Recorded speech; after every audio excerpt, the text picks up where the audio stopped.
Exam के time? किस किस को चिंता होती है बच्चों के एग्जाम? बस सिर्फ 5-6 लोगों को चिंता होती है। हाँ? चिंता, केयर अलग, चिंता अलग। किस किस को चिंता होती है अपने बच्चों के एग्जाम के लिए? हाँ? और चिंता करना तो, चिंता करना तो स्वाभाविक है।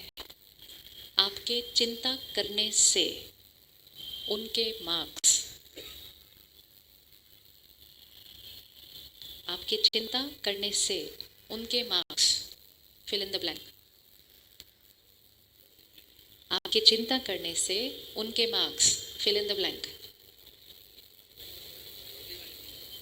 3 ऑप्शन है, ऑप्शन आप चूज करेंगे।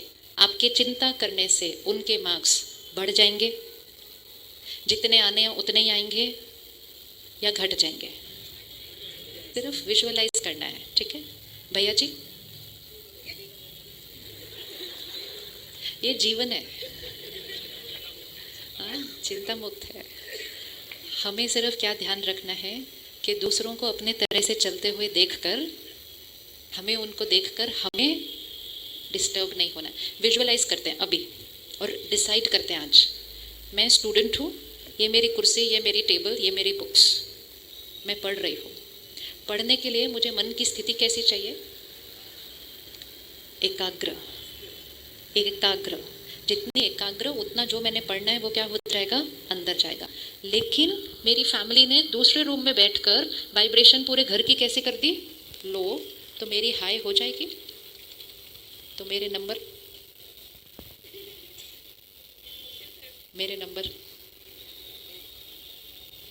अपने बच्चों के नंबर अगर बढ़ाने हैं, वो पावर आपके पास है, सिर्फ चिंता करना छोड़ दो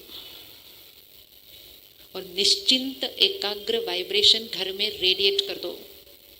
अगर आपके घर के वाइब्रेशन पावरफुल हैं तो बच्चे की कैपेसिटी अगर यहाँ भी है, उसको घर में एक एकाग्रता का वाइब्रेशन मिलता है, पावरफुल थॉट्स का वाइब्रेशन मिलता है, तो उसकी फ्रीक्वेंसी क्या होती जाएगी? और बढ़ती जाएगी। जितनी कैपेसिटी है उससे कैपेसिटी उसकी बढ़ाओ, उससे घटाओ नहीं। वैसे जब हम चिंता करते हैं तो कौन सी थॉट क्रिएट करते हैं?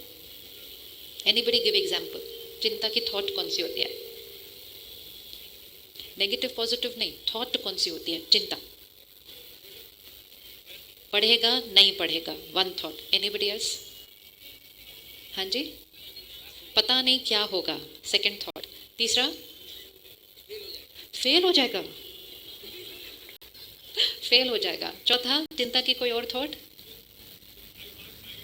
हाई मार्क्स आएंगे कि नहीं आएंगे। अब मैं अपने कमरे में बैठी हूँ, मेरे को बाहर से आशीर्वाद क्या मिल रहा है? पता नहीं क्या होगा।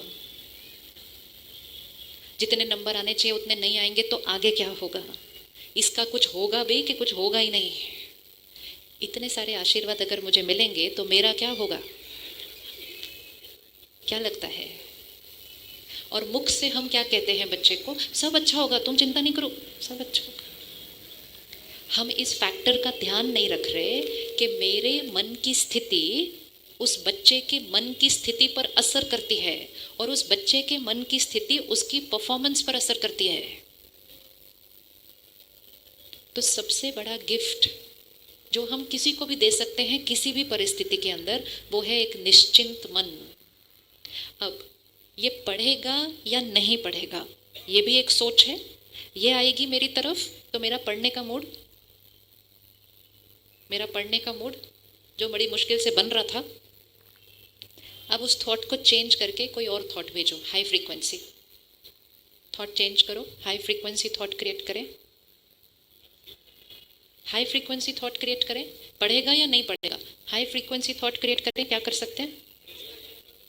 हाँ जी, अच्छा पढ़ेगा, और अच्छा सोच लें, बहुत अच्छा सोचेगा, बहुत अच्छा पढ़ेगा। लेकिन क्या हम ऐसा सोच सकते हैं कि वो बहुत अच्छा पढ़ रहा है और क्या उसका उसकी पढ़ाई पर असर पड़ेगा?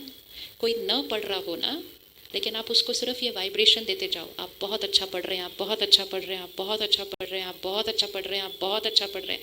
कंटिन्यूअस उसको वो वाइब्रेशन जाए। जिसका पढ़ने का मूड नहीं होगा वो भी पढ़ना शुरू कर देगा, क्योंकि उसको थॉट्स कौन सी मिल रही है? आप बहुत अच्छा पढ़ रहे हैं। लेकिन जो पढ़ने की कोशिश कर रहा है उसको ये वाइब्रेशन मिले, पढ़ रहा है कि नहीं पढ़ रहा है, पढ़ रहा है कि नहीं पढ़ रहा है, पढ़ रहा है कि नहीं पढ़ रहा है, डाउन हो जाएगा। हमारी जिम्मेवारी है, ये हमारी रिस्पॉन्सिबिलिटी है कि हर परिस्थिति में हमारी सोच कौन सी होनी चाहिए, सिर्फ पॉजिटिव नहीं, हाईएस्ट फ्रीक्वेंसी। हमारी सोच किसकी चॉइस है, हमारी सोच किसकी चॉइस है, हमारी। पिछले साल नंबर कम आए थे,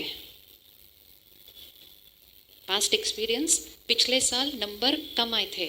पास्ट एक्सपीरियंस, पिछले महीने तक ठीक से नहीं पढ़ रहा था। क्या हम अच्छा सोच सकते हैं? वो ही हमारी जिम्मेवारी है। लेकिन हमारी सोच किस आधार पर बन जाती है? पास्ट एक्सपीरियंस, पिछली बार क्या हुआ था, बिलीफ सिस्टम हमारा कि पहले क्या था। बहुत रिसेंटली हार्वर्ड यूनिवर्सिटी की एक स्टडी, बहुत सुंदर, उस स्टडी में उन्होंने 380 बच्चों पर स्टडी की, कॉलेज के बच्चों पर, और उन्होंने ये देखा कि पेरेंट्स की बच्चे के बारे में जो बिलीफ थी उसकी वजह से बच्चे की परफॉर्मेंस पर 0.27 मार्क्स का फर्क पड़ा। जो बच्चे फील करते, जो पेरेंट्स फील करते थे कि हमारा बच्चा बहुत अच्छा परफॉर्म करेगा, उसके नंबर वो 0.27 बढ़े, जो बिलीव करते थे नहीं उसके 0.27 घटे। सिर्फ बिलीफ पेरेंट का बच्चे के बारे में क्या था, क्योंकि बच्चे पेरेंट्स की बिलीफ को क्या करते हैं, डायरेक्टली अब्जॉर्ब करते हैं। हमारा रोल क्या है, उनकी जो परफॉर्मेंस है उनको हम बढ़ा सकते हैं, सिर्फ किसको बढ़ाकर, अपनी सोच की फ्रीक्वेंसी को। लेकिन अपनी पावर को यूज करना है।